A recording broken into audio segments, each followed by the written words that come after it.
अगर तुम्हें कुछ जिंदगी में बनना है तो बाज के जैसे बनो, लेकिन कभी तोता मत बनना, क्योंकि तोता तो बोलता बहुत है लेकिन ज्यादा ऊंचाई तक उड़ नहीं सकता।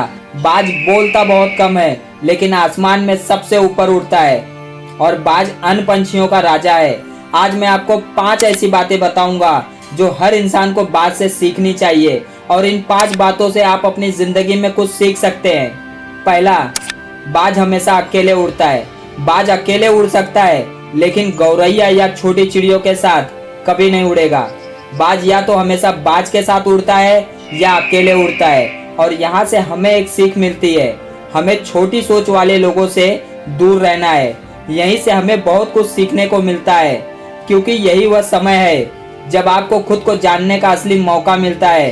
तुम क्या कर सकते हो अकेले, और जो तुम कर सकते हो वो कोई और नहीं कर सकता। ये तुम्हें तभी पता चलेगा जब तुम छोटी सोच वालों से दूर रहोगे। दूसरा, बाज का विजन बहुत क्लियर और बहुत मजबूत होता है। बाज अपने शिकार को 5 किलोमीटर दूर से देख सकता है, और एक बार जब वो अपने शिकार को देख लेता है, फिर चाहे कितनी ही मुश्किलों का सामना क्यों ना करना पड़े, वो करता है। एक बार शिकार हो जाने के बाद ही वो आराम करता है। इससे भी एक बड़ी सीख मिलती है, तुम अपना विजन क्लियर रखो। जो भी तुम्हारा गोल है उसे हासिल करना मुश्किल है, लेकिन तुम्हें कितनी भी मुश्किलों का सामना क्यों ना करना पड़े, तुम करो और पीछे मत हटो उस बाज की तरह। जब तक तुम अपने गोल को अचीव ना कर लो तब तक आराम मत करना। तीसरा, बाज कभी भी मरे हुए जानवरों को नहीं खाता।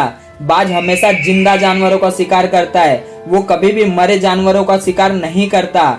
और यह हमें सिखाता है कि हमारा अतीत मर चुका है और हम अपने अतीत के बारे में सोच सोच के रो रहे हैं कि हमारे अतीत में ऐसा क्या हुआ था। इसलिए उन मरे हुए सड़े हुए अतीत पर ध्यान न दे और अपने आने वाले नए जिंदगी पर ध्यान दे। तुम्हारे अतीत की पुरानी यादें जो तुम्हें चोट पहुंचाती हैं, उन्हें वहीं रहने दे जहां वे हैं, और तुम्हारे अतीत का अपना एक स्थान है, उसे अपने वर्तमान में स्थान ना दे, क्योंकि एक बार आपका अतीत आपके वर्तमान में आ गया तो आपका अतीत आपको कभी वर्तमान में नहीं रहने देगा। इससे किसी को कोई फर्क नहीं पड़ता कि आपके अतीत में आपके साथ कितना बुरा हुआ है। वे सभी थॉट्स और सारी यादें मर चुकी हैं, और उस बाज के समान बनो जो कभी मरी चीजों को नहीं खाता। चौथा, तूफान और बारिश आने पर बाज बहुत खुश हो जाते हैं। तूफान आने पर बाज खुश हो जाते हैं क्योंकि वो जानता है इस तूफान और बारिश में कोई पंछी अपने घर से बाहर नहीं निकलेगा।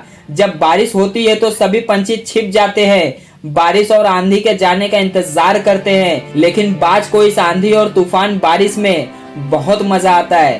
तेज हवा चलने पर बाज उन हवाओं के सहारे और अधिक ऊंचाई तक उड़ जाता है, और ऊंचा उड़ान भरते हुए इतना ऊंचा उड़ान भरता है कि बादलों से भी ऊपर पहुंच जाता है। और इससे एक बहुत बड़ा सबक सीखने को मिलता है, मुसीबत में भी मजा ढूंढना। जब भी तुम्हारे ऊपर कोई मुसीबत आती है तो उस मुसीबत से डरो मत, मुसीबत का हल निकालो।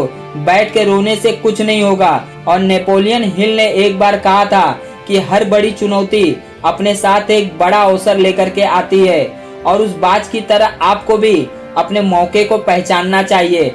और जिस दिन आपने उन अवसरों को पहचान लिया तब सारी कठिनाइयां तुम्हारे कदमों में होंगी और तुम उन कठिनाइयों को पार कर पाओगे।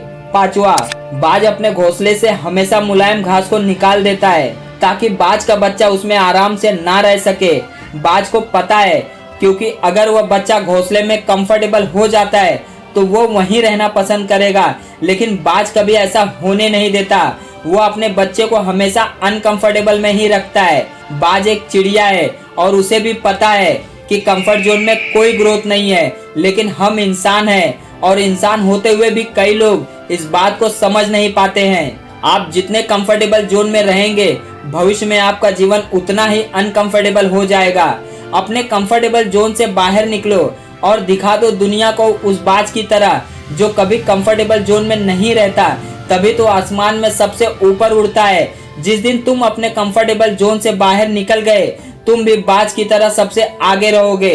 और इस वीडियो को अपने उन दोस्तों में शेयर जरूर करना जो कहते हैं कि मुझे कंफर्टेबल में रहना ज्यादा पसंद है। और ये वीडियो आप लोगों को कैसी लगी दोस्तों, नीचे कमेंट में जरूर बताना। और आपने अभी तक का इस चैनल को सब्सक्राइब नहीं किया है दोस्तों, तो सब्सक्राइब जरूर कर लेना। मिलते हैं नेक्स्ट वीडियो में, तब तक के लिए आप देखते रहिए जिद्दी सवेरा मोटिवेशन।